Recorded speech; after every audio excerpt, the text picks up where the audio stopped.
if you understand the fundamentals, there's nothing you can't do. A portrait and a landscape are identical in the mind of a highly skilled artist. It's just moving the paint around in a way that describes what you're seeing. And it's not just what you see, but understanding what you see. That's really where the education comes in. An artist who's been trained understands what they're seeing and can then translate it into a usable tool to then construct a painting or a drawing.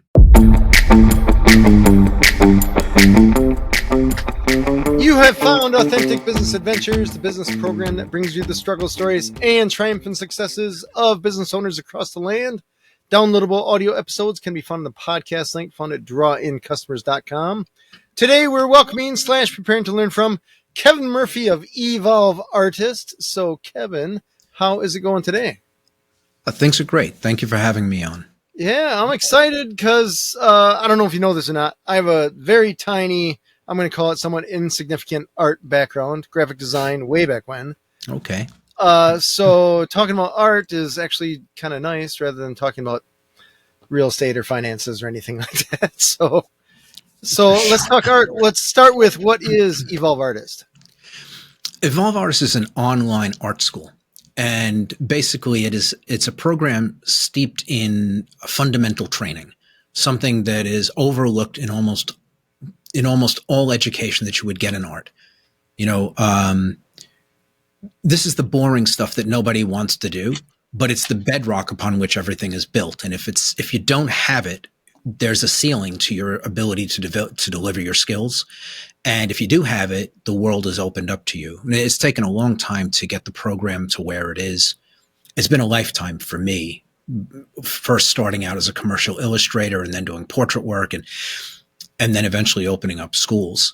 And so it's been a bit of a journey for me, realizing that I was able to do things like I could paint and get a result, but I didn't actually understand how it worked. And it wasn't until I started teaching that I realized how weak my foundations were. And I mean, I had been a professional illustrator.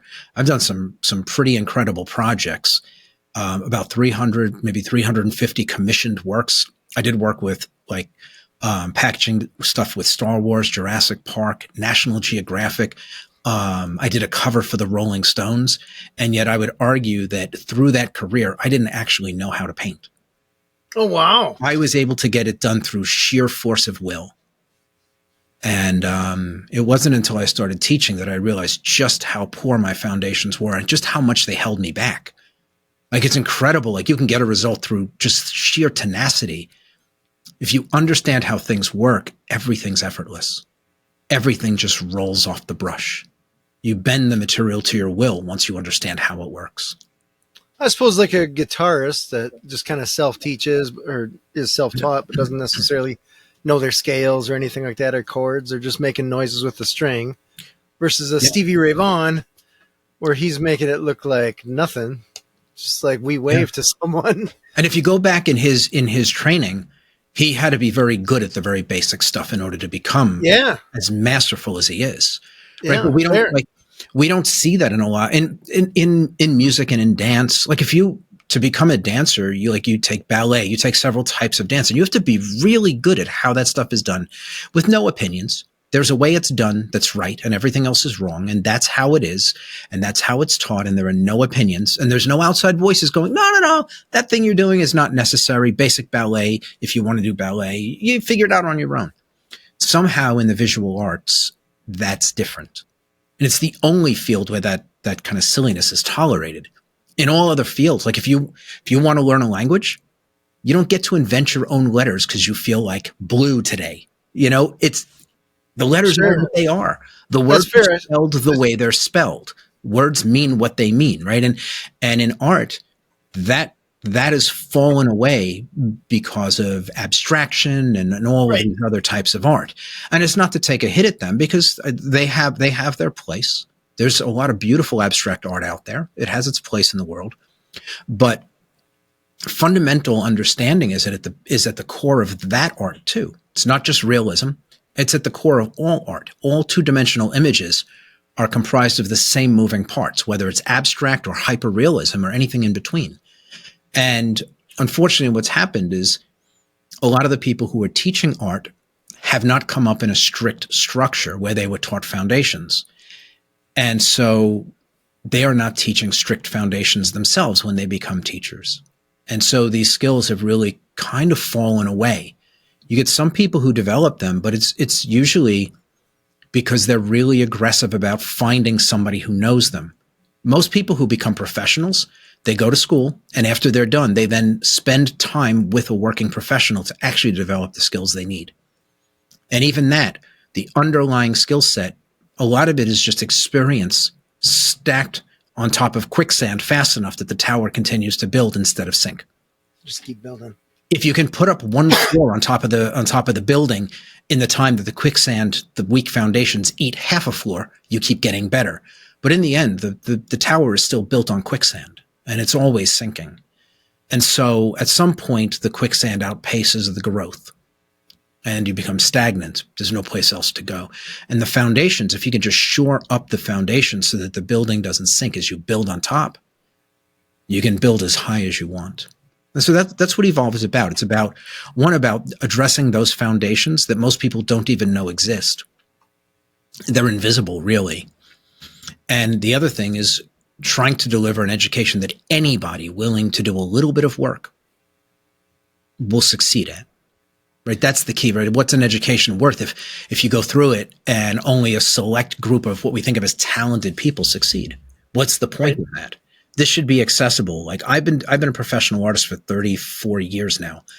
And the program that I've built would make art accessible to anybody willing to do the work. And it's not a heavy lift. You just have to be willing to do what you're shown and be patient for a little bit of time to build the foundations. So tell me from start to finish the class that you have, is it more for hobbyists, or is it someone that says, I want to make money selling art? Or is it maybe a combination of both? Yeah. So the overwhelming majority of people who come into the program are just doing it for themselves. They like art. They want to be good at it. They do it because they enjoy it, but the process is frustrating. They don't get what they want, and they can look around and see that there are some painters out there who are doing incredible things. They hear the word talent thrown around, but they just feel like they could do more if they could only figure it out. And so that's the majority of the students that come to us. But we do get people who want to be pros.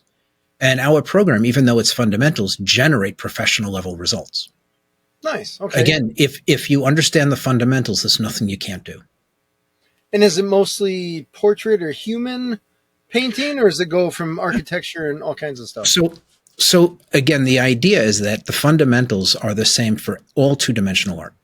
So if you want to paint portraits or animals or landscapes or still lifes or a blend of them, the same moving parts apply. So if you understand how the moving parts work, you don't need to be taught how to paint a portrait or a landscape, because a portrait and a landscape are identical in the mind of a highly skilled artist.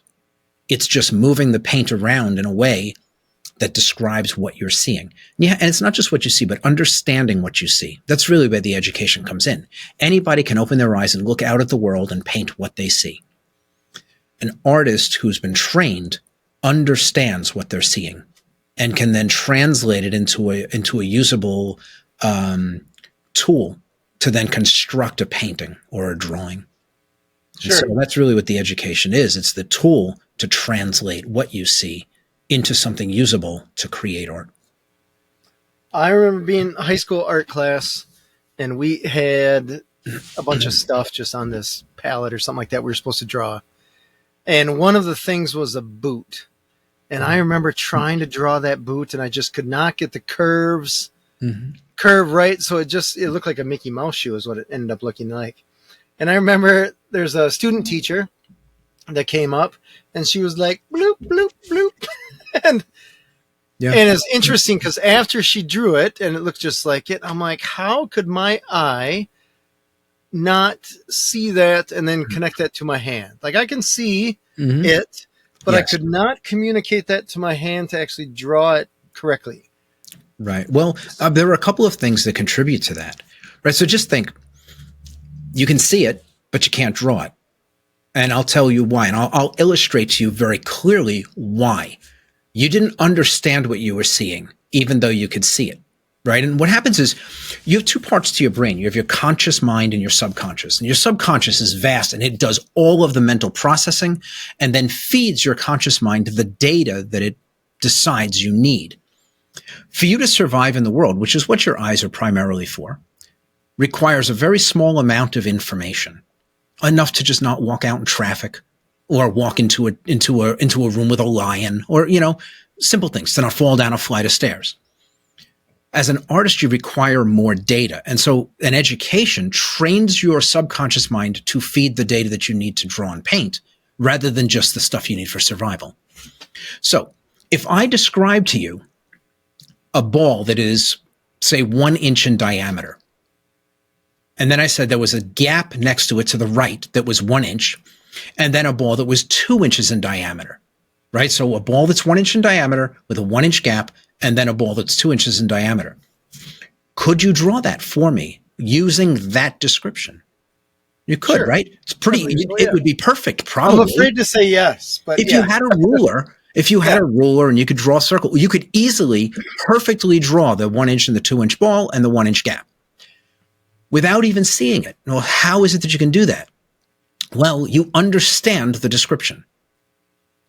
You're not just looking at it like you would with the boot and then trying to draw what you see. In the case with the two balls, you understand what it is and you will construct the drawing based on your understanding.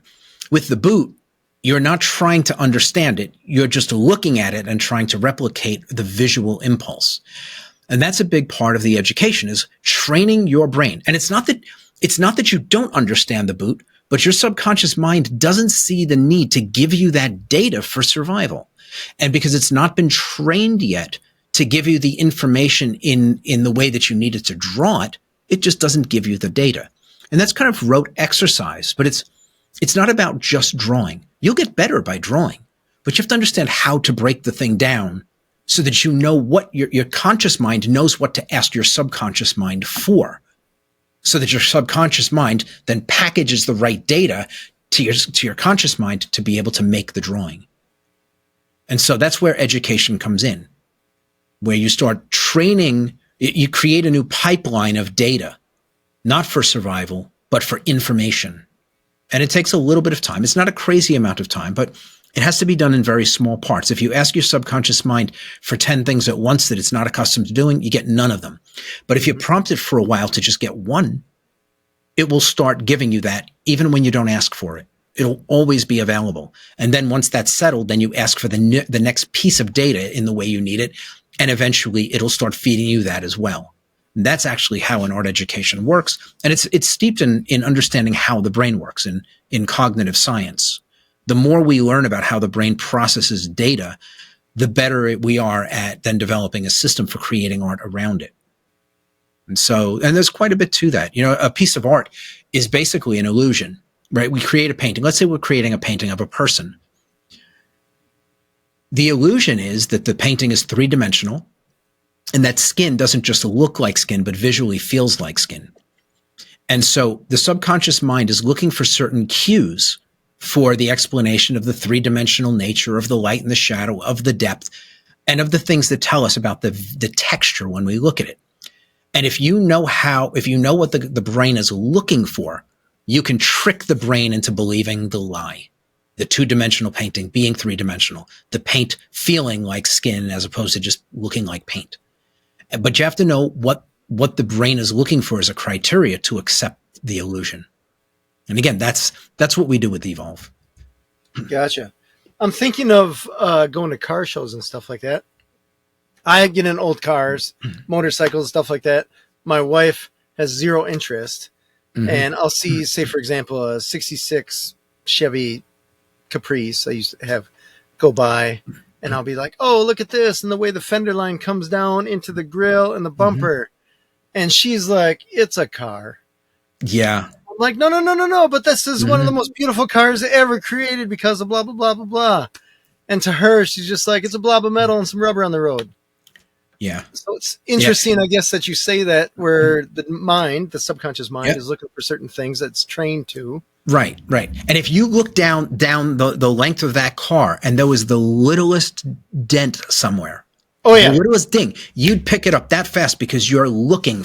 Your brain is taking that car in a very different way than it would take in something else because you're focused on it. You're asking for more information, even though you haven't trained to do that. You've been looking at it and looking at it and looking at it, car after car after car, wanting to have more data, basically saturate yourself in that visual impulse. And so your brain starts feeding you more information. But yeah, that's a great example. And your wife could look at the car and it could have half a dozen little dings in it and she wouldn't see any of them because she doesn't need that for survival. And that's what her brain's feeding her. Your brain's feeding you something very different in that space. Yeah. It's interesting you say that about the door nick because I bought a car. I drove some distance to get a car. It had this little nick and I was like, it's not that big of a nick. Every day I got in that car, I looked at that nick and I'm like, oh, I hate that nick. And I had to get rid of the car because it annoyed me so much.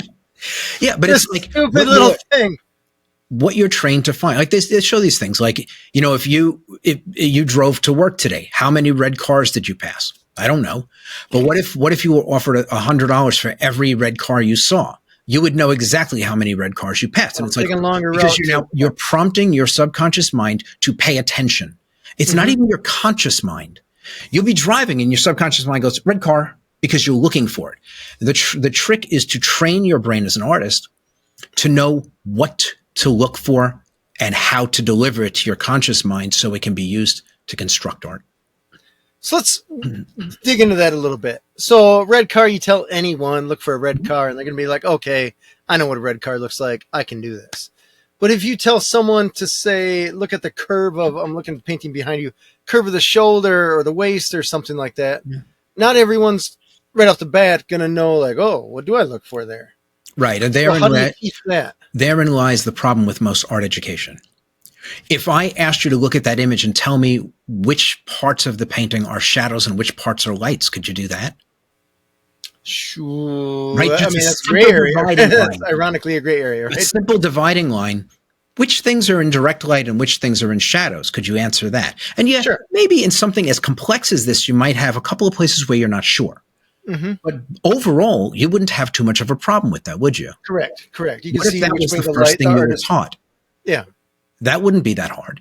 And what it would do is it would start to train your brain to look for something different. And that's actually the first thing we teach in Evolve, shadow and light. Not how dark or light things are, but is it in the shadows or is it in direct light? A 5-year-old could be prompted to answer that question correctly. Is this a shadow or a light? It's a shadow. Is this a shadow or a light? It's a light. A 5-year-old can do that. So clearly an adult could. So if you're taught to do that, your brain is now, your subconscious mind is now being prompted for more specific data, like a specific piece of information. You stack a few of those kinds of things. That's not drawing. That's not figuring out a curve. That's just general information. If you prompt your brain to get, say, 4 or 5 pieces of data like that, get one, and once that's locked in, add the next request. Then when that's locked in, add the next request. Simple requests like that. By the time you get to actually drawing something like this, your brain will feed you the data the way you need it because it's now been trained. Oh, interesting. Yeah. All right. Because you'll try to draw what you see, and what you need to do is have your brain, your subconscious mind, feed you the data of this information in a way you can use it. And what those little steps that lead up to being able to draw this do is to start develop those neural pathways. That's interesting. So it's almost chunking, just like we do with learning other stuff. Instead of learning a language, you're going to learn verbs and adjectives and nouns. And if you want to write poetry, I compare this to all the time to language because it's a visual language. So imagine that you had a PhD in Japanese. You write incredible poetry in Japanese. That doesn't mean a thing if you want to write poetry in English. It means absolutely your PhD is useless. Now, so if you now want to learn poetry in English to be able to write it, you don't start with poetry in English. You start by learning the alphabet. That doesn't feel like much. It doesn't feel like poetry, but there is no poetry without it. And so what I just described to you, separating shadows from lights, is like learning the alphabet. Now, again, going back to language, you want to write poetry, so you learn the alphabet. Then you learn 1 and 2 and 3 letter words, and you're learning vocabulary and spelling, and then it's 4 and 5 and 6 letter words, and you broaden your base of language, how many words you learn that you can use. And then from there, it's grammar and sentence structure, and then how to organize your thoughts so they're not bouncing all over the place. And once you can do that, then you add your personal flair and it becomes poetry. Now, I just want to imagine in the English language, if we say that the ground floor foundations are the alphabet, which they are, imagine if you went to a school and you learned the alphabet, but they forgot to teach you 5 of the foundations. 5 letters are missing, and they could be random, any 5 letters. The language becomes very clumsy. Imagine if you didn't have the letter S. You couldn't speak in multiples. So you'd have to find ways of describing multiple without having the letter S, right? And so you might require 2 or 3 sentences to get around the letters that are missing instead of one sentence which concisely describes it. So just 1 out of 20% of the fundamentals of the language be missing, and all of a sudden the language becomes clumsy. Now, what if we accidentally left out the 5 vowels instead of just random letters? The entire language collapses, right? The language collapses because no words can be made without the vowels. And so you will never write poetry in a language you don't have in English if you don't have the vowels. And that's only 20% of the fundamentals. What if you were missing 40% of the fundamentals or 80%? And I would argue that even most working professional painters, they can get by, but the overwhelming majority of them don't understand the fundamentals. They can apply them, but they're not optimized. And I know a lot of professionals, and I can take their paintings and push them through a filter and kind of measure them against the fundamentals the way that we teach them and say, these are not optimized. There are places where you're painting what you see, but it goes against the physics of the light. It goes against the way the brain processes the visual stimulation to buy the illusion. That doesn't mean the work isn't incredible, but it's not optimized for these fundamentals. And understand, once you understand how the fundamentals work, you can bend them and break them to your, at will, because you understand where to break them and where to bend them for effect. But again, going back to the whole language thing, if you're missing 1 out of 5 letters, 20%, the language collapses. In art, I would argue there are only 5 fundamentals. If you're missing even one of them, you've got real problems. It's the equivalent of missing 5 letters from the English language. If you're missing 2, it's the equivalent of missing 10 letters from the language. You wouldn't be able to communicate. And art is that way. 5 fundamentals, and if you have those locked in, you can paint anything. Anything. Right on. What are the 5 fundamentals? So basically, we break it down, but the way that your eyes work is your eyes take in color. That's all they do. Light bounces off of objects. Your eye picks up that reflected light, and that information is sent down to your visual cortex, where it's broken down and then sent out to different places to be processed. And so we only see color. But when our brain gets it, what it does is it separates things.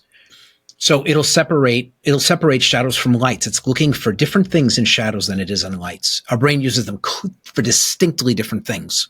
So it's looking for that separation. It's looking for faces. It's looking for letters. But the way it's doing is it's creating boundaries around things. So if you have 2 different colors, like a green field and a red letter, it separates the letter. So it creates this color against this color with an edge that connects them. A sharp edge if it's like a sign, or like a street sign. So it's colors and edges. That's all your brain needs to make sense of the world, right? And if you think about it, everything around me, I have a color here, and there's a color here, and there's a soft edge, not really soft, but a slightly softened edge that connects it. And I've got places where I've got one color against another on my face or on my shirt. And then the edge is either sharp or a graded, a faded edge, like a soft edge. That's really all that the entire world visually is comprised of. Color choices, from a painting standpoint, color choices and the edges that connect them. When we teach, we start out in grayscale because all the fundamentals can be taught in grayscale, and then color is added. So we start out and we separate shadows from lights. not dark from light, but what is in the shadows and what is in the lights, because they have distinctly different characteristics. And our brain is looking to those two things to make sense of the world. Once it has that, it's then the edges that connect them. So we can construct an image by separating shadow from light and then managing the edges that connect the shadows and lights with either sharp or graded edges. Once you have that, adding in a little bit of detail is a very simple thing, and depth is created again through the manipulation of edges. Sharp edges pull forward. Things that are further away become soft-edged, graded. And then from there, all you have to do is add color into that system, and there's nothing you can't paint. Very cool. Yeah, it's a very simple system. It's a very simple system. We have a video that shows, it's a 7-minute video, shows how it works. Like everything is all the fundamentals in grayscale, and then how color is simply, you switch out gray paint for color paint, and now you can paint in color.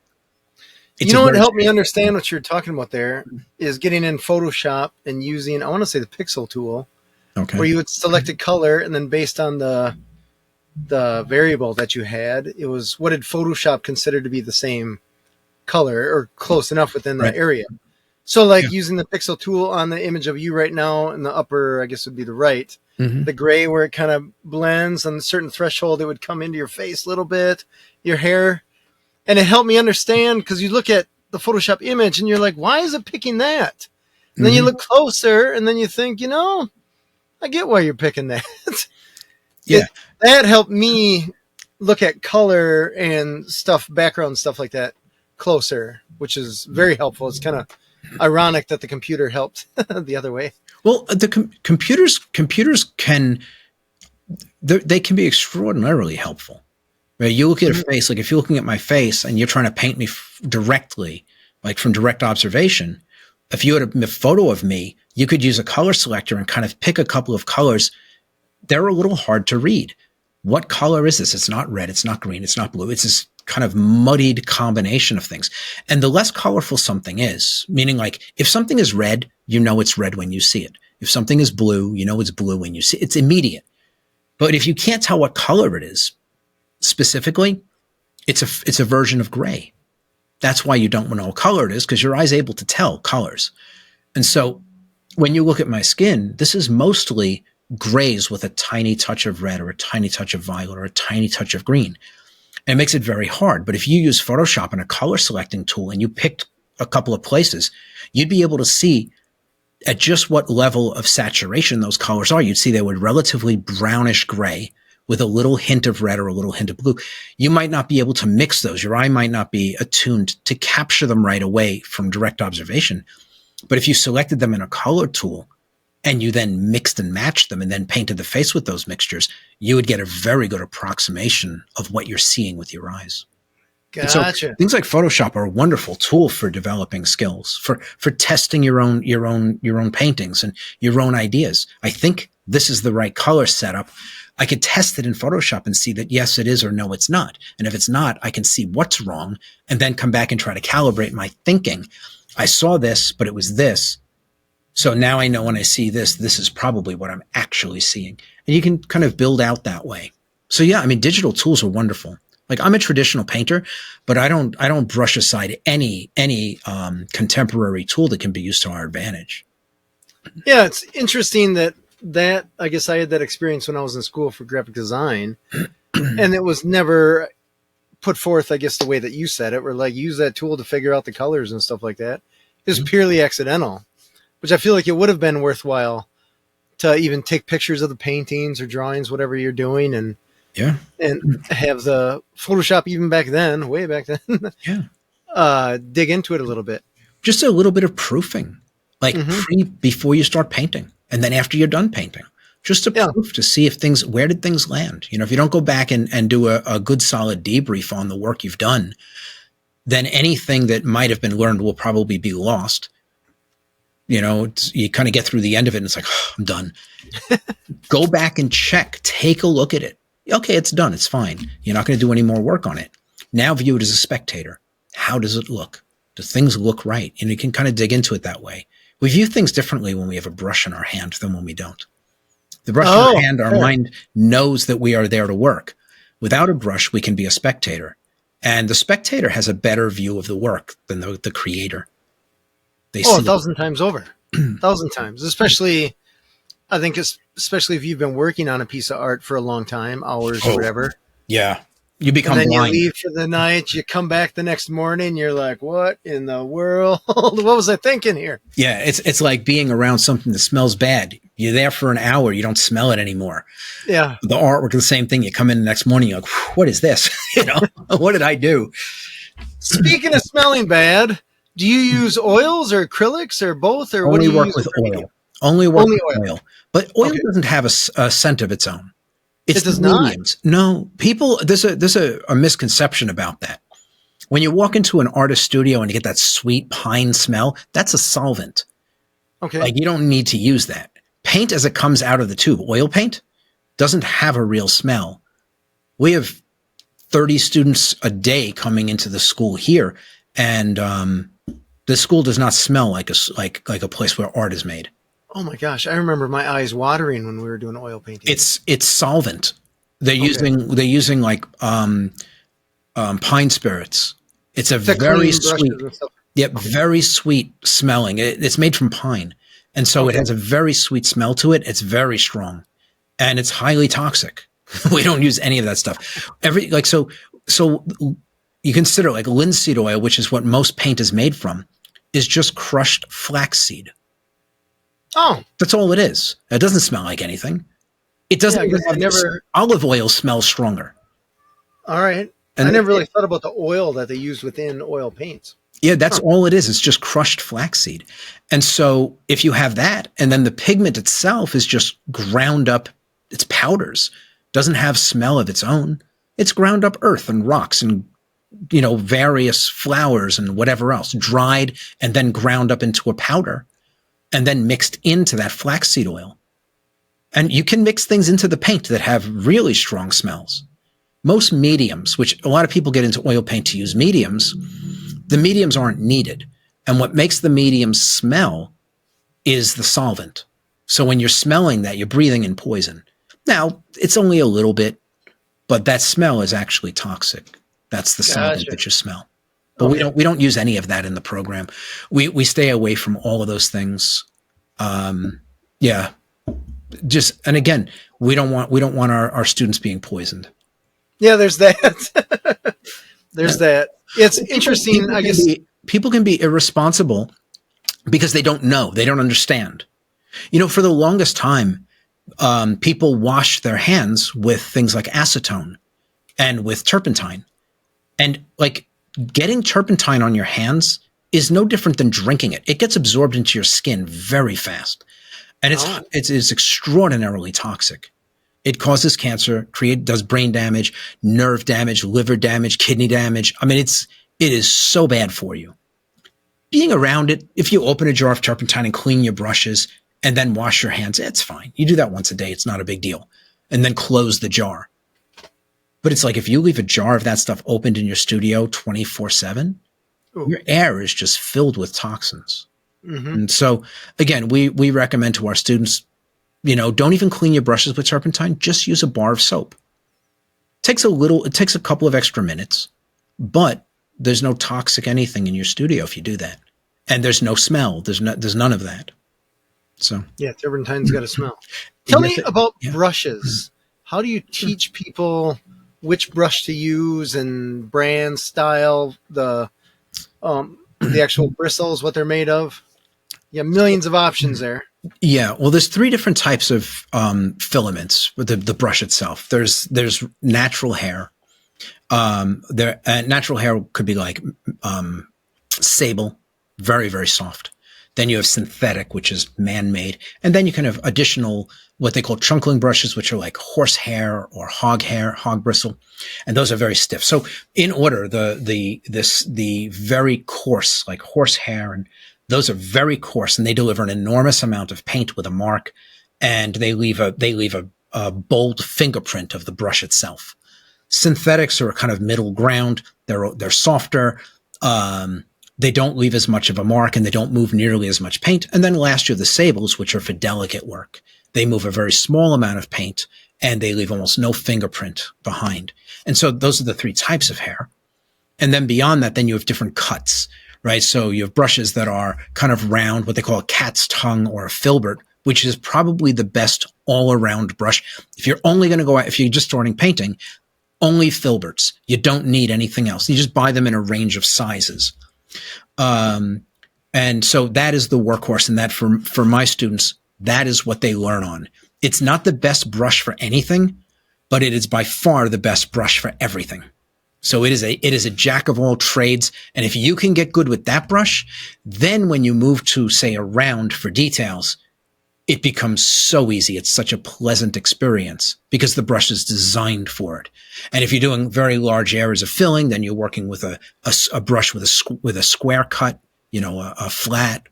And so, but I recommend for anybody who's learning, work with synthetic, so middle ground brushes, and a filbert as a cut. And that will give you, you don't have to buy 1,000 brushes. Buy a string of brushes in that size, different sizes in that cut. And that's it. You don't need more. And a decent brush. Don't spend a ton of money on them. Find a decent brush. There are a lot of low-end brushes that do good work. Simply Simmons is one. It's a great brush. Simply Simmons is a great all-around low-cost brush.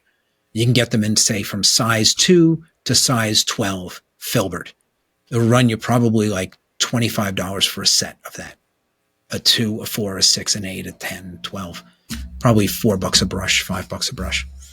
Nice. And you don't need anything else until you get way down the road in your painting. Now, the people that you're teaching, are they local to you, or are they all over the world, all over the country? So we have brick and mortar schools. I'm currently sitting in one in just north of Princeton, New Jersey. So we do teach in person if a school is near you. And that's the schools go under the name Art Academy, like Art Academy Studios. And I think we've got 20 of them, 18 stateside, and then 2 overseas, one in Malaysia and one in Australia, in Melbourne.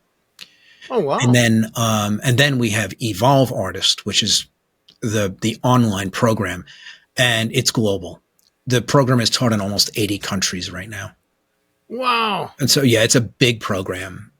And so, but with the program, we ship out all the materials. So you get a big brick of a box with all the paint and brushes and canvas. And so you don't even have to go to the store and buy anything. The whole program is shipped to you in a box. Very cool. Okay. That was my next question. Like, how are they getting all this stuff in the different countries? And it's top shelf stuff. So like the brushes are handmade. The paint is Old Holland. Old Holland, if you're not familiar with it, it's the premier brand of paint. So I always say like Winsor & Newton is a big name brand. Winsor & Newton has been around for 200 years. I think 200 years. Is it really? So just to frame that compared to Old Holland, Old Holland celebrated their 102nd birthday the year that Napoleon was born. They've been around 350 years. This paint there is nothing in the world like it. It is incredible paint. Yeah. Huh. So there's entry level paint, professional paint, and Old Holland. Wow. They are a completely different world. In a lot of stores, if you go in, all the paint is out in racks. Old Holland is behind glass. You kind of get the idea. Yeah, you kind of get the idea. Okay. Now, what I say is, people will say, well, it's very expensive, but you get what you pay for. And most people will start painting with student grade paint. The problem with that is that even if you're doing everything right, the paint might not be doing what you need it to do because it's a low grade of paint. Old Holland might seem expensive, but the truth is for what you get, their paint has a very, very small amount of oil in it. So you get an enormous amount of pigment, the paint itself, and almost nothing extra. In fact, literally nothing extra. Most tubes of paint, you open them up and you can pour half a cup of oil out of them. You're paying for that oil that you throw away. Old Holland, you open up a tube, good luck trying to find oil. It's like all natural peanut butter coming out of the tube. And so then you add the oil in that you need. Mm-hmm. So you're buying, it's not that expensive when you consider just how far the paint goes. You go and get a tube of Winsor Newton, and you get through 3 tubes of Winsor Newton in the same time you go through 1 tube of Old Holland. The paint is incredibly densely pigmented, and so you're getting. It only feels expensive when you buy it, but when you're using it and the length of time that it lasts, it's not an expensive purchase. But the thing is, if you're working with high quality paint and something's not working, you know the problem is you. It's not the material. Well, and that's an important thing. That's an I know. Thing. Yeah. Use the wrong tool to do a job, and the job becomes a nightmare. Maybe not even possible to complete. And you might be doing everything right, but the tool you're using is just not the right tool. And it's like, you go and you buy materials and you to learn to paint, and you're using a subpar paint, and it's like you can't seem to get it to work. And so even if the technique is perfect, you now start questioning the technique because you can't get the result, when the truth is you're doing everything right and the tool is getting in the way. So you work with good tools. The paint is the big one. You work with good tools. You know that any problem that arises is a you problem, not a tool problem. And I think that's really important. It eliminates enormous potential for frustration. Imagine doing everything right. I know this is how it's supposed to be done, and it's not working. And all it is that you saved yourself $13 on paint. And you're putting yourself through that. How are you supposed to learn? How are you supposed to grow? Even when you're doing it right, it doesn't work. So then you try other things that are not right just to figure out how to get the result. Now you're in trouble. Now your education's going to just go down the toilet. You're stacking bad on top of bad there. Yeah. So Old Holland makes grayscale paint for us. And it's actually going to be hitting the market, I think, in early next year. They're actually putting the grayscale they make for us out onto the market for the average user. Oh, wow. Yeah. So, and we teach all our fundamentals in grayscale. Yeah. And I think their setup, what they're going to be doing is you buy the paint, and then there's a website that they're building that'll give you access to the first 5 exercises in our program, so that you can actually use the paint and apply it and see if you like what's there. It gives you the groundwork for how to start your fundamental training. Sure. Very cool. Yeah. Kevin, let's shift gears into you and your business and all that. How did you get into teaching versus just painting on your own? Well, I grew up in a place that there was no art education to be had. I grew up in the Bronx in New York, and there was no education in art to be had there.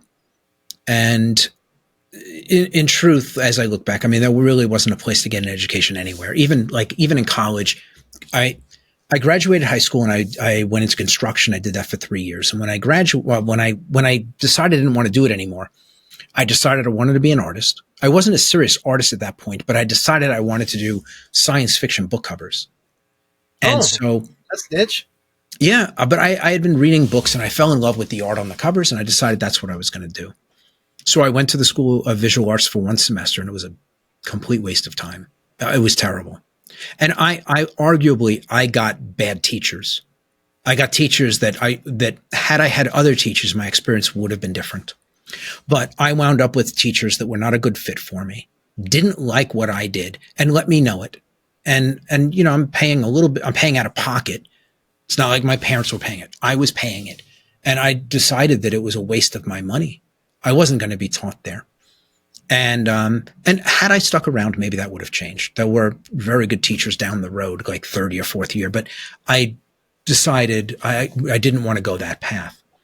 Now, when I tracked down a guy who was a professional painter in the field I wanted to go into.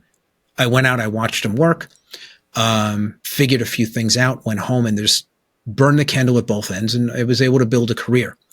But very early on, because I couldn't find an education, I had really committed to the idea that once I had it all locked in, I would circle back around and build the education I wished that I had when I was younger. And so I started out, I was a commercial illustrator for almost 10 years. I have about 350 published works. I was telling you earlier, everything from book covers. I've done everything from science fiction book covers to work for R.J. Reynolds doing Camel cigarette ads. Done work for Jurassic Park and Star Wars, licensing products. And I did a cover for the Rolling Stones. I mean, I've been around. National Geographic. I mean, religious greeting cards, you name it, I've painted it from a commercial standpoint.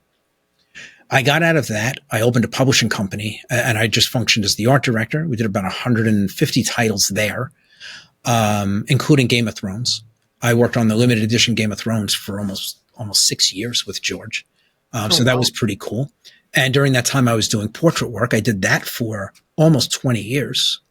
And so I've been around. I've delivered about 300 commissioned portraits as well, international clientele. But I did a whole stay-at-home dad thing when my daughters were born. I have 2 daughters. And so I was able to take portraits and kind of tailor back on my schedule as a portrait painter and kind of work in evenings and work on weekends and on holidays while my wife continued to do her job. And so I continued doing portrait work, and I was as a stay-at-home dad. And it was just, I mean, I was the one making the money. I made good money doing portraits, but my wife, if she stepped out of her job, it would have been very hard to step back into it. And so my job, I could kind of come and go as I pleased. And so it just made a lot of sense for me to do that. Anyway, so as my oldest daughter got to about 5 years old, maybe 4 years old, we started figuring out, okay, once my kids are in school, like I need to decide what I'm going to do. And doing the portrait work would have had me out of town probably 3/4 of the weekends out of the year. And I didn't want to do that. And so I decided to open a school. I did something very small in my town, and it very quickly took root and grew and grew and grew. I mean, at one point we had over 200 students a week coming in. A week. Yeah. Wow. Yeah. And we're talking brick and mortar. Brick and mortar. Yes. So you got a place. Started out in a warehouse. Okay. All right. Doubled the size of it, and then moved into a place with 40 seats, 40 easels. Yeah. And so it's a big place. Yeah. It's a lot of students. And so a general class had 40 students, between 38 to 40 students. And at the time, were you the teacher? Mm-hmm. Okay. Just me. All right. And so no pressure, right? No, well, you know what the thing is? Like, I invented the program. I understood. I didn't have to check a cheat sheet to see if I was answering a question properly. I knew what I was talking about. And so, I mean, I ran the school. I had a couple of students that assisted me, but they would do things like make coffee. You know, if I had somebody that needed to be shown how to clean their brushes, they would take care of that. But I basically taught everything. And a friend of mine, he introduced me to a book called The Go-Giver. If you've never read it, anyone in business should read this book. I've never even heard of it. I forget the guy's first name. Berg is the author. There's 2 authors, but Berg, B-E-R-G, The Go-Giver. Anybody who's got a business should read this book. It's a very quick read. I think it's like 160 pages, maybe not even. It's a very quick read, but it's a philosophy on business, how to grow a business. And the idea is that you don't worry about the money. You grow a business that offers something to the public that people want, right? So you give them something they want and find a way to give it to them at a price that they feel like they're robbing you. And then find a way to disseminate the information so that anyone in the world who's looking for it finds it. And if you can do that, create something that people want or need at a ridiculously low price, and then basically then it becomes a numbers game. If you can get it to 1 million people, you don't need to have a high price, because those people will recognize it as something that they're looking for, that they've wanted or needed in their life, and they will buy. And then so that's a numbers game.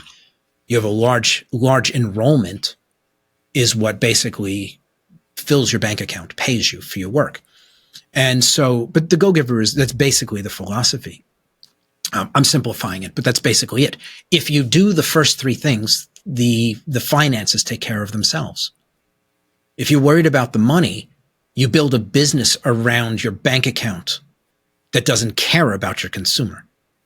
If you build a program around the potential consumers, the bank account takes care of itself. It's a really good philosophy. And, but anyway, a friend of mine, he came to me and he was like, you know, you should take a look at this and maybe consider like franchising your business. And so I went through the book and I was like, yeah, this actually makes a world of sense. I'm already doing a lot of this, but the book quantified it for me. So I sat down and I had conversations with people who work in franchises. They told me what I needed to do to build out the program. basically the entire program needs to fit in a box, 1 foot by 1 foot by 1 foot. And if you can do that, you could build a franchise. And that's a hard thing to do, where I can't be there, but all the things that people need to open up a school would fit in this simple box.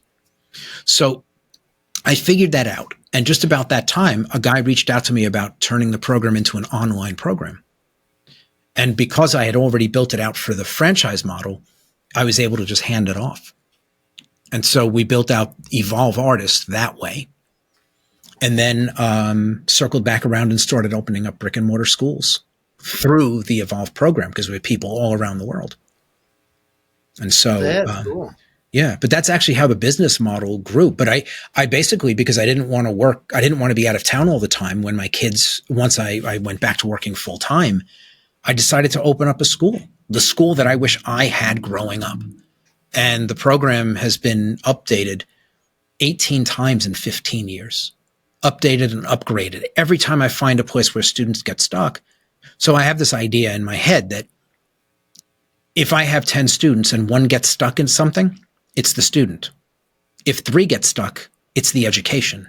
It's my job to now go in and figure out why 30% of the people are getting stuck. And so I have done that over and over and over to get the program to the point where it is frictionless, to go from knowing nothing to being able to produce beautiful paintings. And I'm working on the 18th iteration right now. Hopefully the last one. It's exhausting. Always growing, always evolving. Building a curriculum is hard. Oh, no joke. No joke. Yeah. My wife's a teacher, and I don't know how she, I don't know how she deals with kids, but it's challenging, but it's rewarding too. Yeah. We have students that are internationally recognized. Top realism competitions in the world. We've had students enter into this competition 4 times. We've taken first place 3 of the times. And it is the preeminent realism competition in the world. And these are high school kids producing incredible work. And it's like, it's not necessarily the awards, but it's like the fact that they're producing at the level that they do is so rewarding. Like, I don't get credit, that the parents come in and they're like, thank you so much for, it's like, I did the paintings. And it's like, your kids get the credit. I can show them, but they're the ones who have to do the work. And if they do the work, they get the results. The harder they work, the better the results are. You don't have to work hard to get a good result. But if you want to be incredible, you have to put in the time. You gotta want it, like anything else. And Absolutely. So the students come in here and do that, are internationally recognized year over year over year. And for me as a teacher, it's such a rewarding thing to be part of that. It's like I said, I get credit for it, but the truth is I'm not the one doing the work. I'm bringing the horse to water, but they've got to drink. And, but it's wonderful to be part of it. Like, I could do a painting and be happy with my painting, but in a given week, I could have 20 students finish up beautiful paintings, and I get that feeling 20 times over. And the next week, awesome. Another 12 times. And the week after that, maybe 3. But the week after that, it's another 16. It's over and over and over. I get to watch these students grow. And we do it everything for the painting program, everything from like 13 years old and up. And I was going to ask, what is the average age of your students? So within the schools, we start at 7.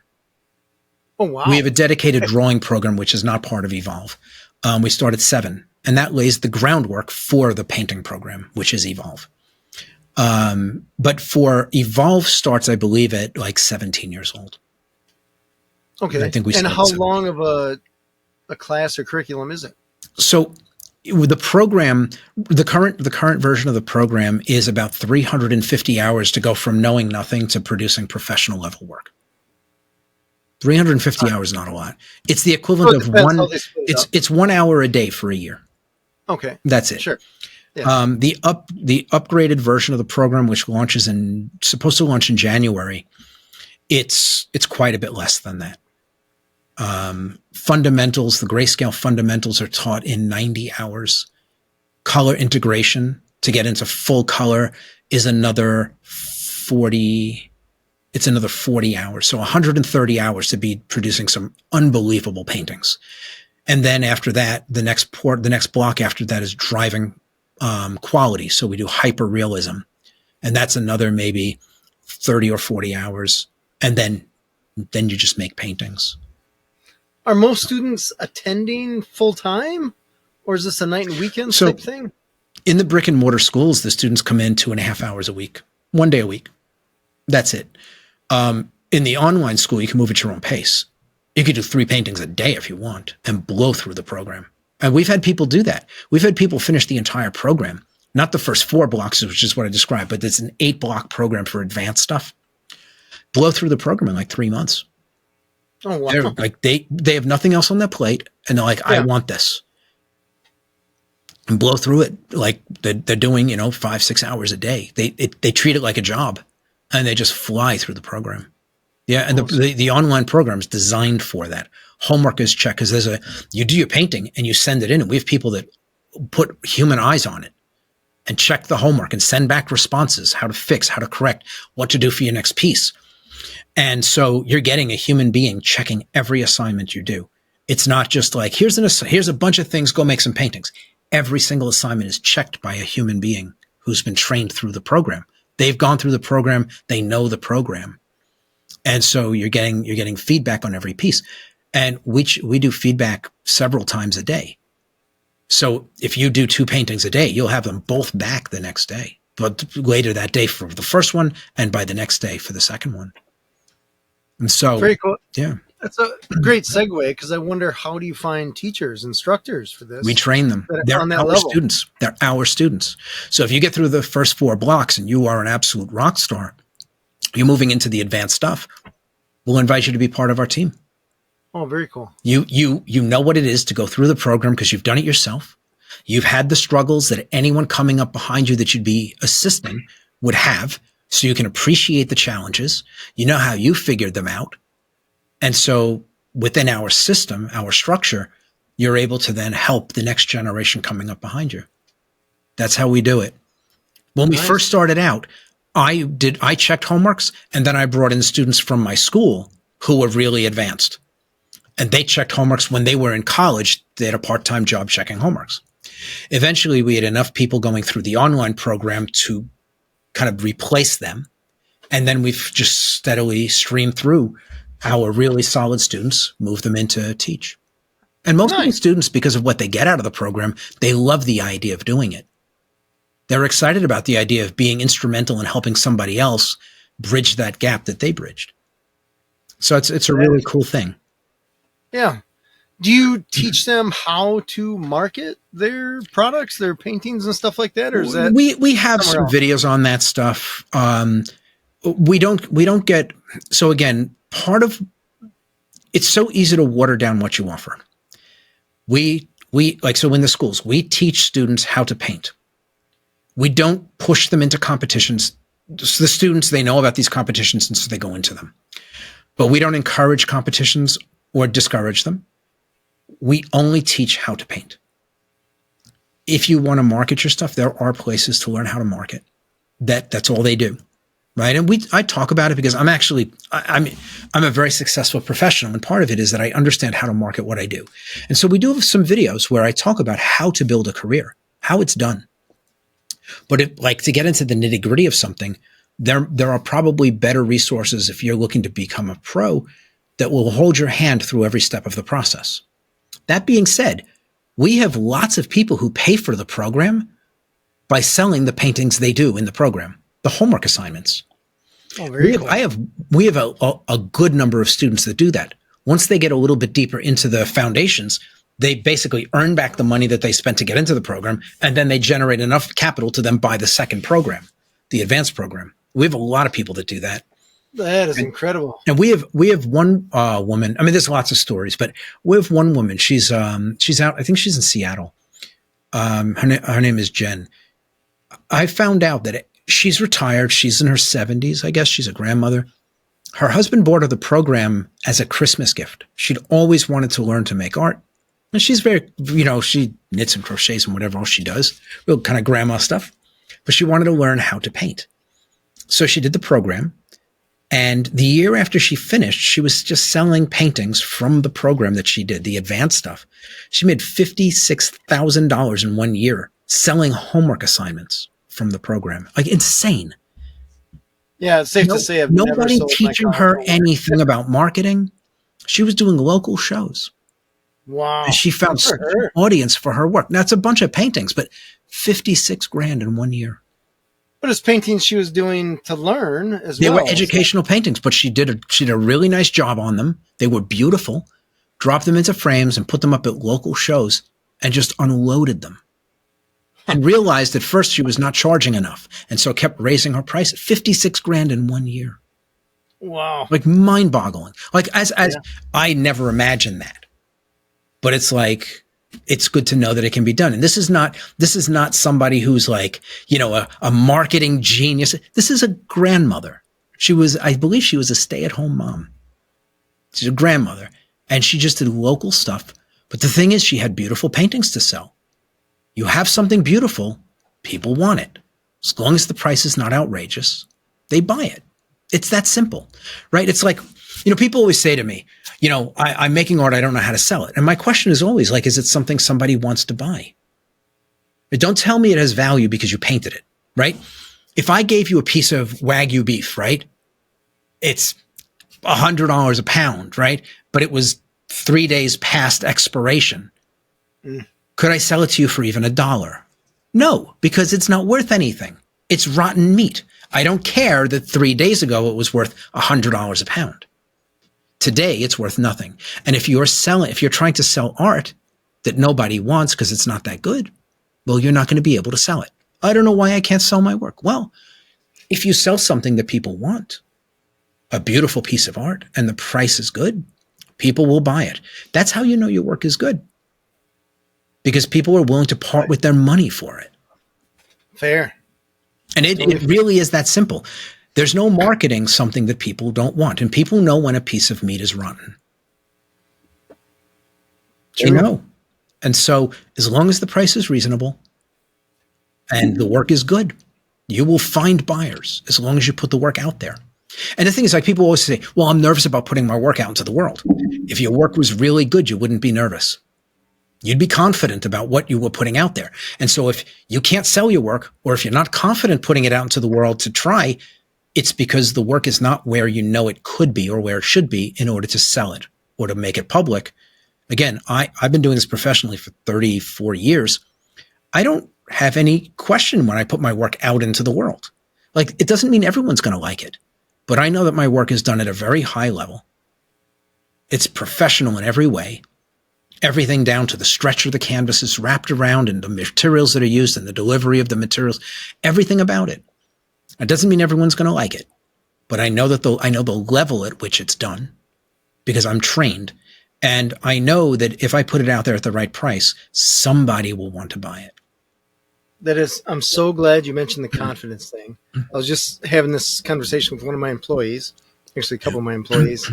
And I'm like, when you saw Michael Jordan on the court, did he have to look at his coach and see if he was doing a good job? Yeah. Or did he have to ask his teammates, or did he just know because he had the skills, and because he had the skills, he had the confidence?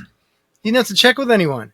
Yeah. There's probably some stuff the coach said, hey, man, tweak this, tweak that. But he wasn't nervous or like, oh, I hope I do a good job on the court today. Like, he knew he was the best. So he just...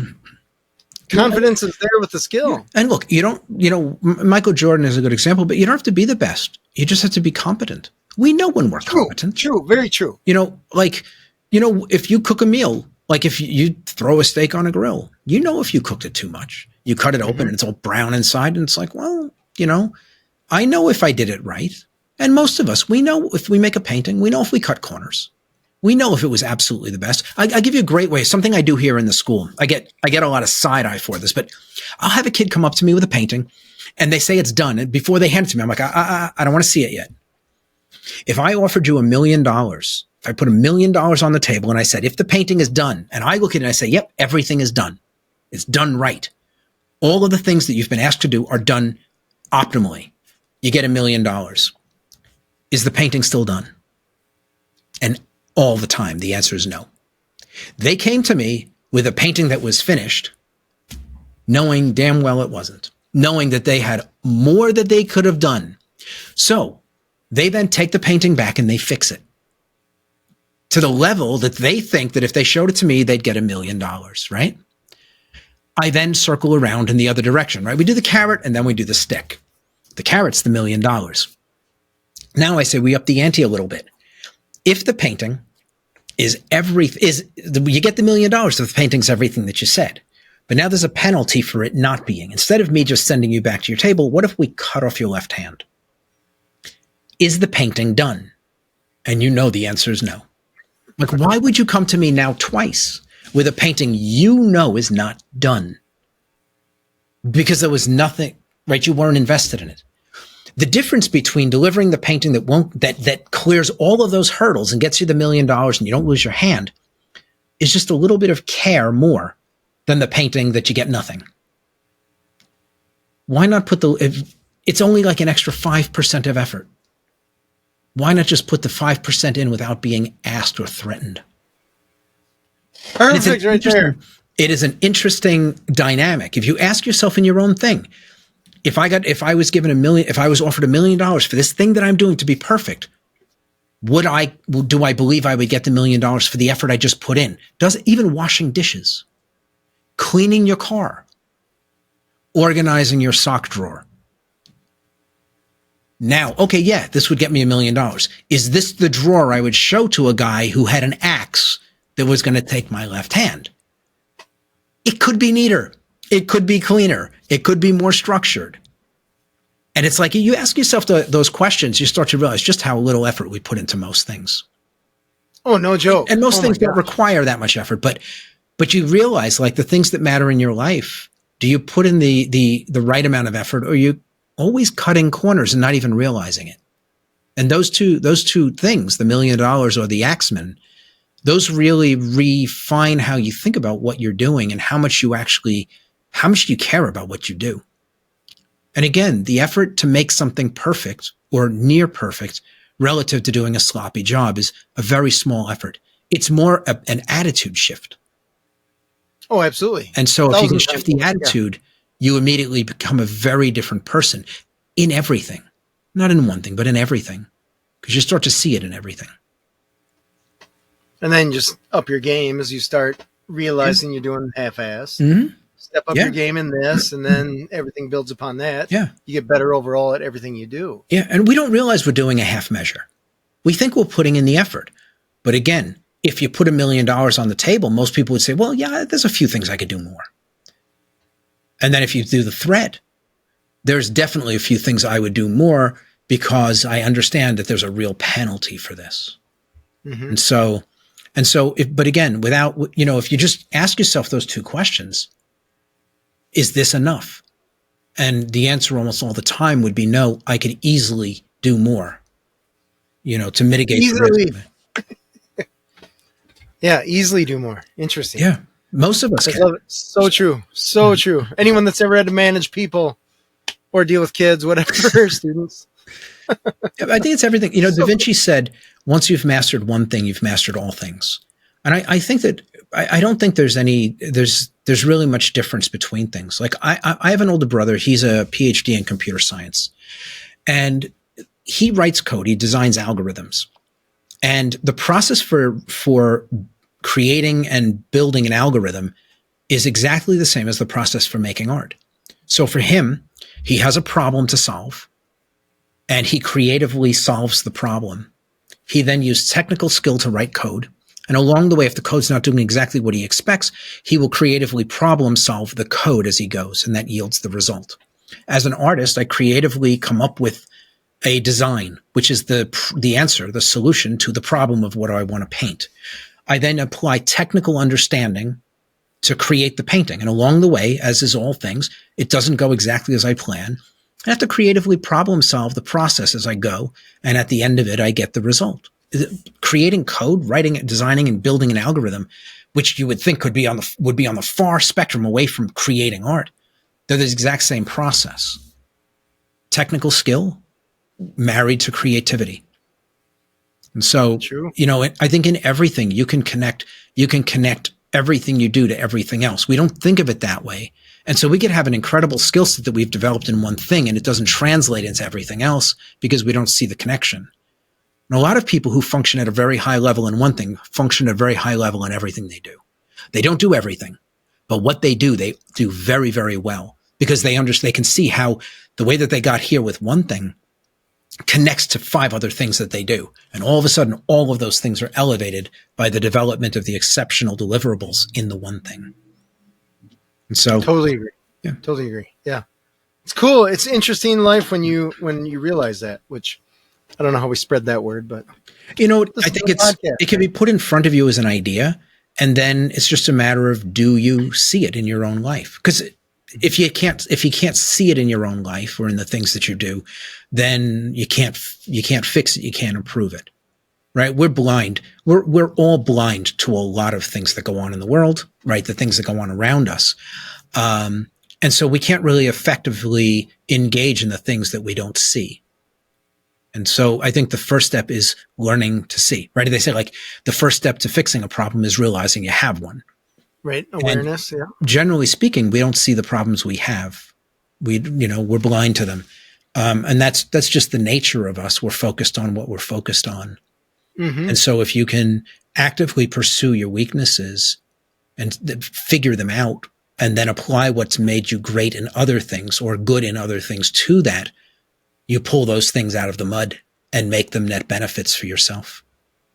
So I love it. I love it. Kevin, thank you so much for your time. Where can people find you?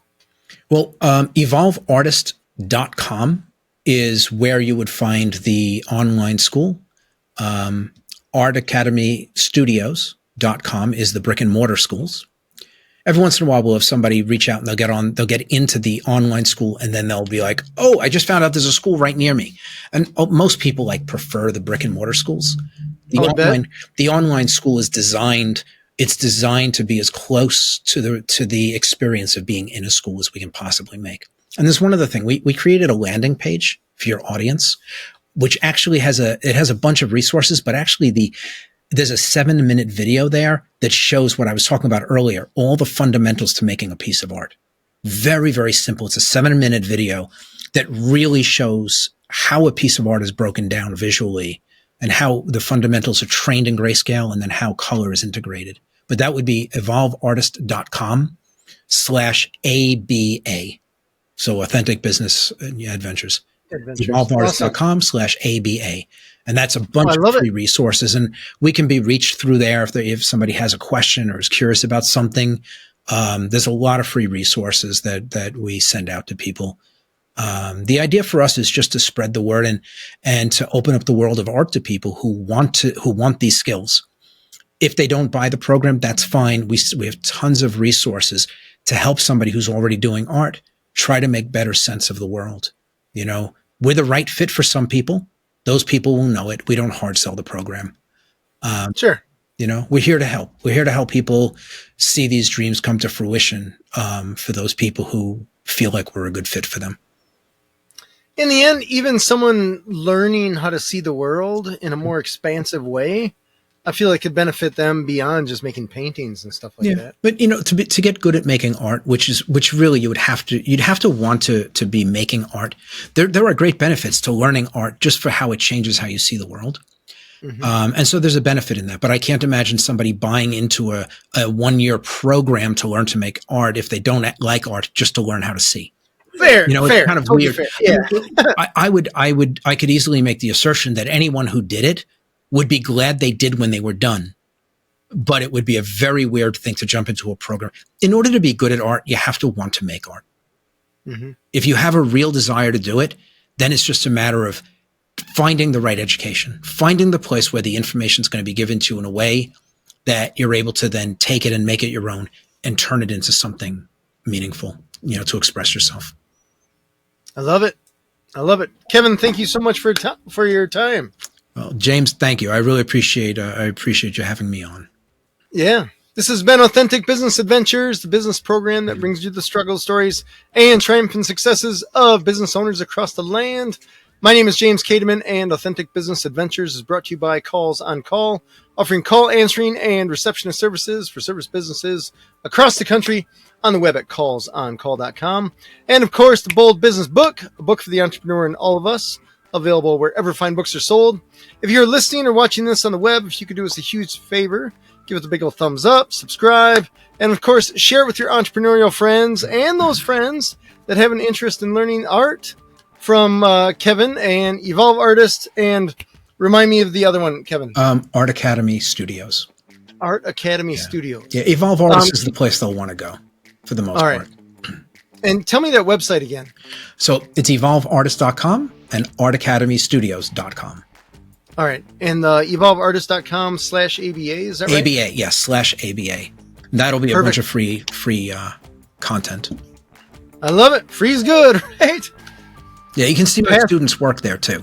Mind-boggling. Oh, nice. Absolutely mind-boggling. Cool. Yeah. Yeah. That's probably the best thing to see there. I love it. Yeah. Very cool.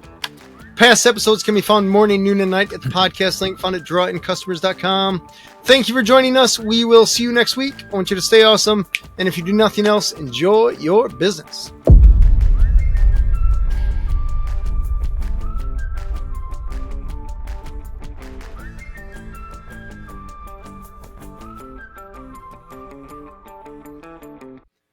Kevin, that's all there is to it here. Good. You got a cool thing going there. You want to see a couple of interesting things? I do. Yeah, please. Let me see if I can. Let me just drop this stuff into a folder. So I'm going to show you just some student work, just some stuff like mind-boggling. What else have I got here?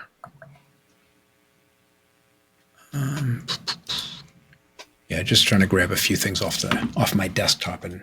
No, you're good. You're good. Yeah.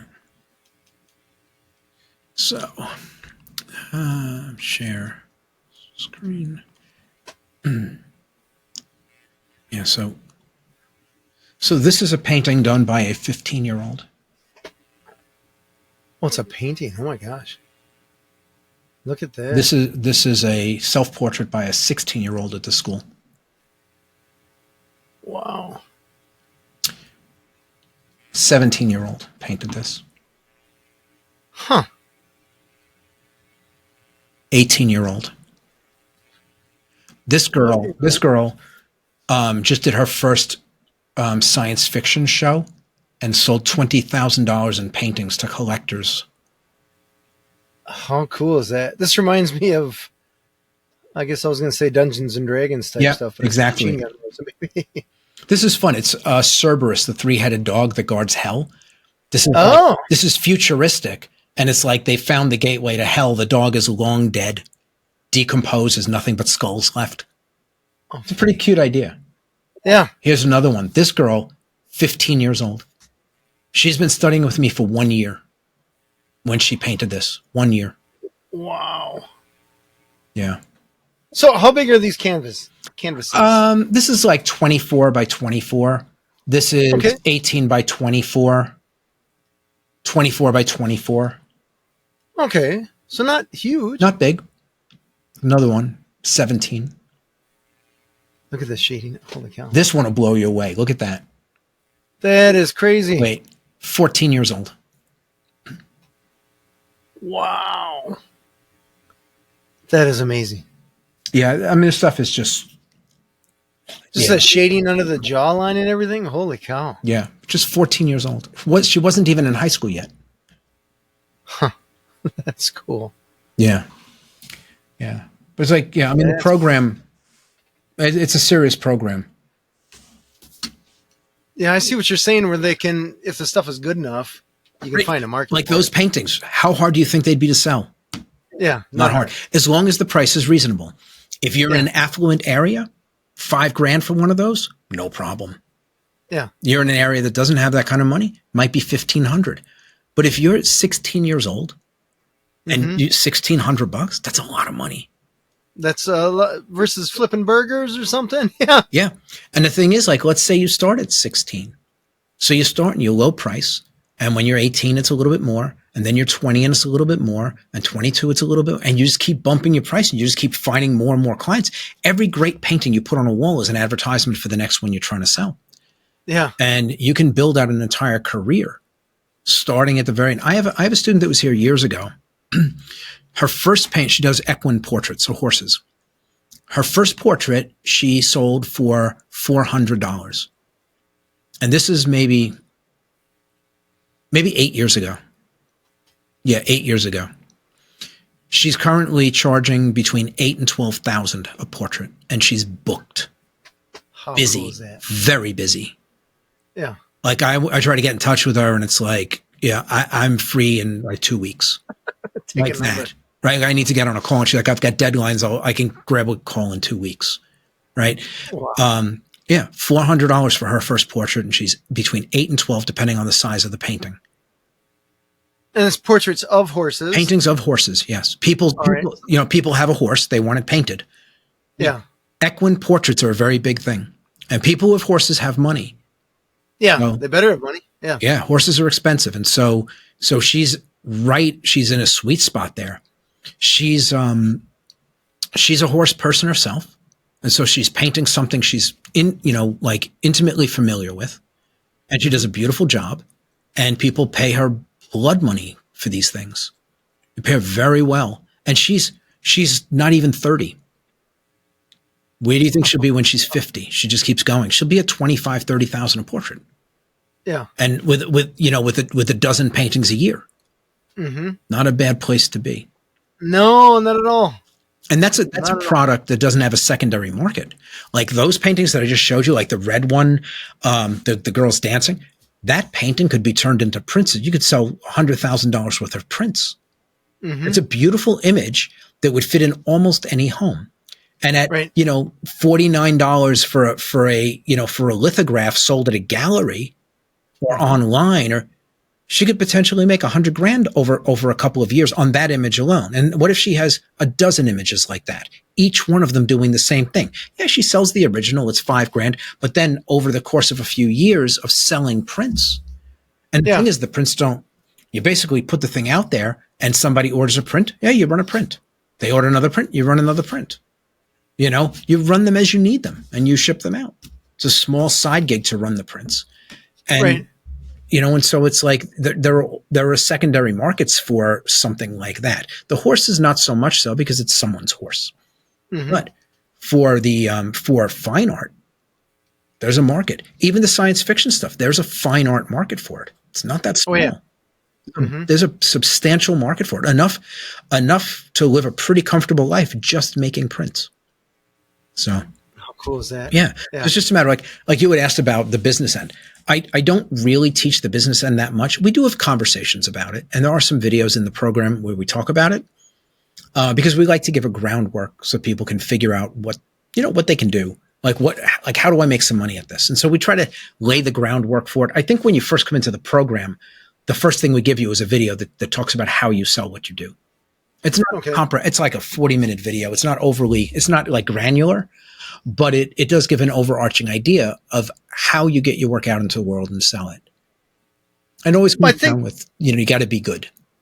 Yeah. The interesting thing with doing art and enjoying it is that eventually you're just going to run out of space. So you almost want to sell it just so you can keep doing it. Oh yeah. Yeah. When I was an illustrator, I didn't want to sell any of my work, and I had it framed up on my walls. And then it started piling up in my closet. And it was like, people keep asking me about buying them. Maybe it's time, because they're just going to get damaged here. Like, I'm not enjoying them. They're just stacked in my closet. And so I started selling them. And I mean, over like a 3-year window, I sold like 200 illustrations. It made a ridiculous amount of money. I was making more for the originals than I ever did for the commercial commissions. I believe that. And so, I was making anywhere from 2 to 3 times the amount for the original as I did for the project that caused the painting to be created. Yeah, I remember in college we had a guy come in that was an illustrator for, I don't remember if it was Dungeons and Dragons or some role-playing game. And he wasn't the illustrator, he was one of many, but he was telling us what to get paid and all that kind of stuff, and it wasn't great. It was enough for me to be like, oh, I don't know if I want to run down that road. But when you think about adding originals and how fast can you pump out that art, you're enjoying it. Look, there's a guy, I just saw this at a convention. There's a guy, so in Dungeons and Dragons, there are different dragons. They're by color, right? And so he painted the blue dragon. It's a nice painting. It is now the the moniker for the Blue Dragon for the next 10 years. His paintings, his normal paintings, sell for $2,500. That painting is for sale for $25,000. Because it's the one. Because it is the one, and somebody will buy it. Yeah. Right? And it's like, yeah, so maybe he was not paid a staggering amount of money to make the painting, but he's going to make that back, and he makes prints. Making his money. I shouldn't say he makes prints. Maybe he's not. I don't know what the rules are, but okay. But he could. Original or whatever. The original is ridiculous, right? So a lot of these things. There's a card game called Magic, and it's the people who work in that. I mean, they're selling paintings. Most of them not even that great, but their paintings 5, 6, 8, 10, 15. I know one guy sold a painting for $100,000 because a collector wanted it. It was an extremely rare card, and they decided to buy the painting. And so they bought the painting for $100,000 with all the drawings that went with it, $105,000. Yeah. The card paid $2,000, maybe $1,000, right. And he sold it for 100 times that. So, yeah, I mean, there's a market. And so it's like, it's just a matter of like, you got to be good to get into the market. Once you're in the market, then you can figure out how to spread it around and multiply your paychecks, because the commodity can be marketed in multiple ways. And so, but the key is that you have to be good. You have to be good. If you're good, if you know what you're doing and you're good, you'll find work. And once you find work, you realize there's many pathways with the same art, the same image to make money from several directions. And if you do that, you keep building out the number of pieces you have every year. Like stuff you did a year ago, maybe only sells 10 pieces a year each. But if there's 20 of them, that's 200 sales. And in the next year, let's say the next group is but you have 400 consistent sales every year. And then a year later, now it's 600. And you have a lot at the new stuff being printed might sell a lot, where the old stuff sells a little. But the thing is, the old stuff, there's a lot of it. As long as it keeps selling, you're making money for doing nothing but mailing out a picture. Right. So not a bad gig. No. Not a bad. And you're having fun doing it, which is probably more important, right? Yeah. I mean, yeah, imagine getting up every day and loving what you do for a living. Because you can't, there's nothing better than that. Like as long as you can live a decent life, not even extravagant, but if you can live a decent life doing something you love, man, it does not get better than that. Right. Most people hate what they do. Like it's not even like they don't like it. They hate it, but they get up every day and they drag themselves. They spend half of their waking hours in something they hate. And it's like, why would you do that to yourself? I saw that 50% of Americans hate their job. Not dislike it, hate it. 80% of Americans dislike the job they have. So that means 8 out of 10 people get up every day and are somewhere between I don't like what I do or I hate what I do. 80%. That doesn't mean that the 20% love. 20%, some of them are indifferent. Doesn't matter. And then you've got a group that they're okay with what they do. And then you've got a very small group of people who enjoy it. And this is one of those things, like if you can make a living at it, it's wonderful. I think that also goes to the perspective that we were talking about earlier.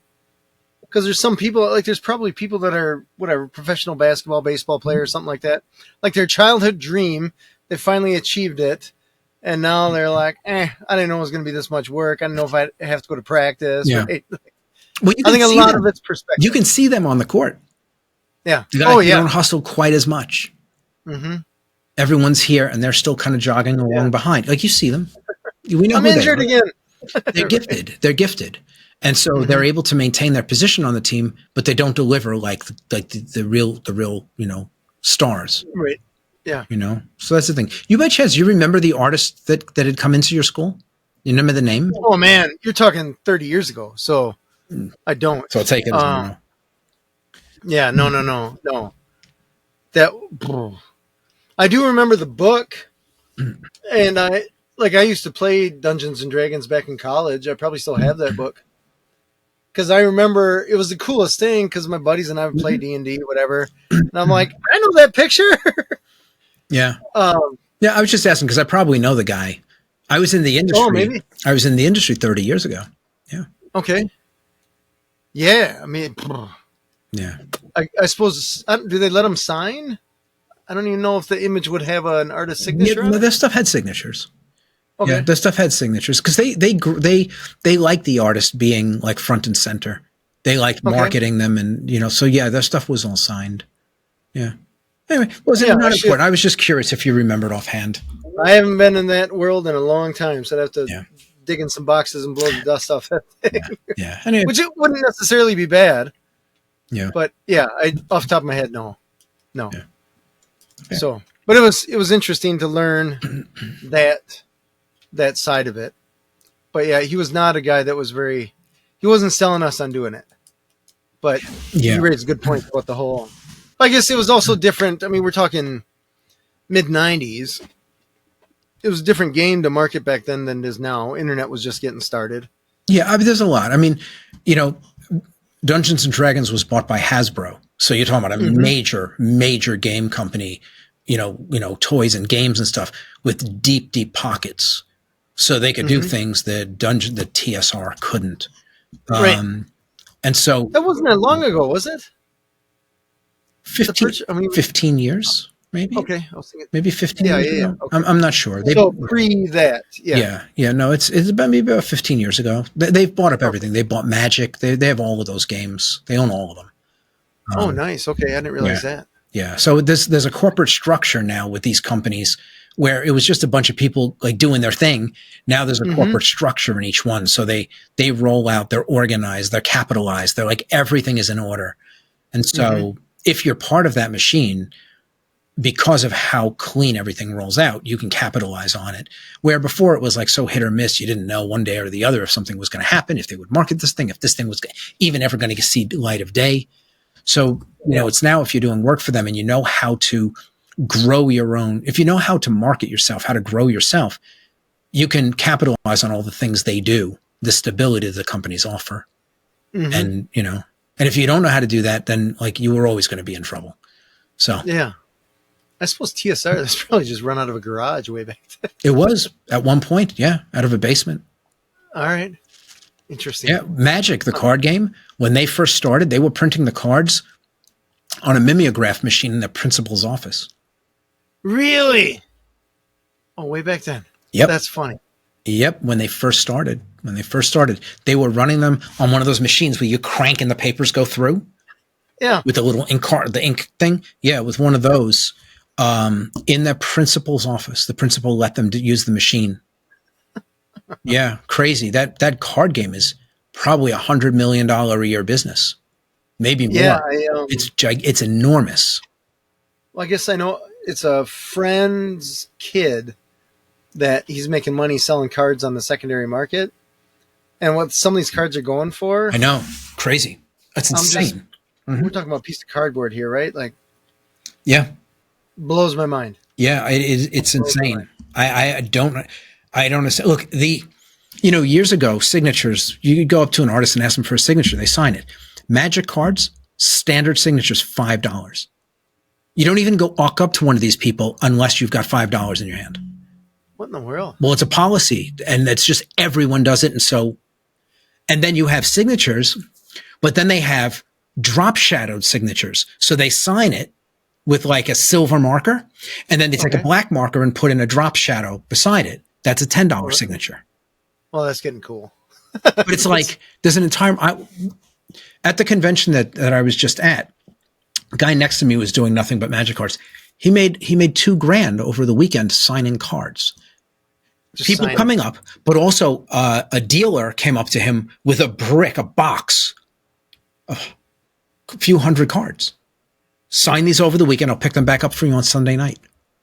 So every place you see the guy, he's there signing and signing. He's sitting at dinner signing cards, one after another, putting them back in the box. Wow. Yeah. Yeah, it's a crazy business. Huh. Interesting. I had no idea. Yeah. That's how you know you've made it, right? When you can sell your signature and it doesn't have to be on a check to do it. Yeah. Yeah. $5 to $10. Yeah. For a signature. Yeah. And that's it. Nobody even asks. That's what it costs if you want a magic card signed. Huh. Yeah. Interesting industry. So yeah, it's interesting that people know that that's the artist of that card. Well, their name's on it. Okay. Their names are on it. And these people, they go around, they go to conventions, they check the list. Oh, this artist, this artist, this artist here. They pull out all of the cards with those names.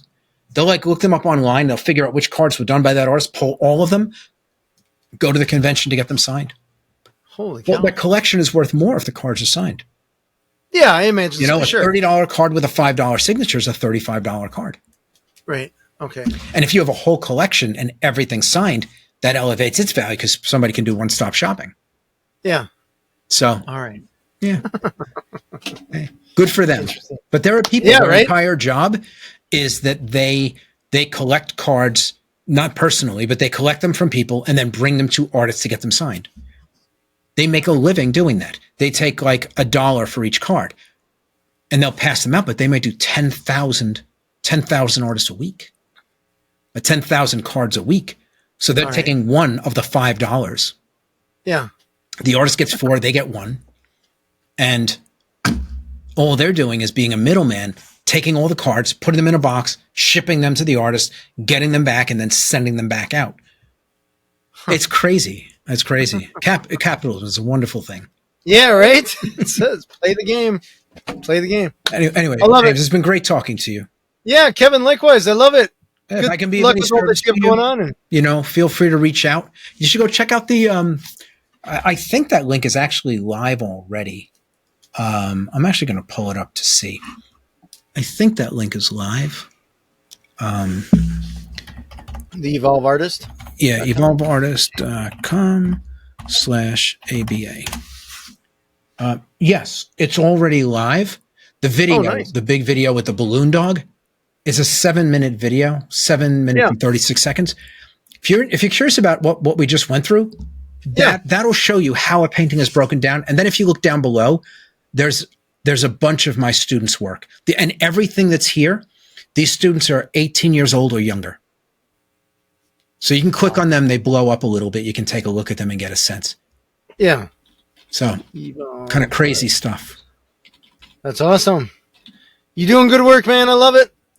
Yeah, we're trying. Trying to spread the word. If you ever get a chance, pick up The Go-Giver. It's a great book. I will. Who's the guy behind you on the left side?